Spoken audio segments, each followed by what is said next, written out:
এই যে স্থানটা, এইখান থেকে এই যে স্থানটা দেখতে পাচ্ছ, এই স্থানটা হচ্ছে স্যাটার্নের স্থান। তো এই স্থানটা তোমাদেরকে দেখতে হবে কিরকম ভাবে আছে তোমাদের হাতে। তোমাদের হাতে খুব ফুলে আছে স্থানটা, নাকি খুব ঢুকে গেছে, নাকি প্লেন ভাবে চ্যাটালো অবস্থায় আছে, সেটা তোমাকে খুব ভালোভাবে জানতে হবে।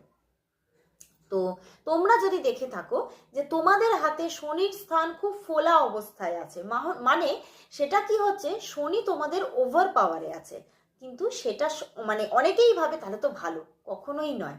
শনি ওভার পাওয়ারে থাকলে কিন্তু সেটা অনেকটাই ব্যাড এফেক্ট দেবে, এবং শনির জায়গা যদি নিচের দিকে ঢুকে গর্ত হয়ে যায় তাহলেও কিন্তু সেটা খারাপ, সেটাও কিন্তু তোমার জীবনে স্যাটার্ন নেগেটিভ এফেক্ট দেবে।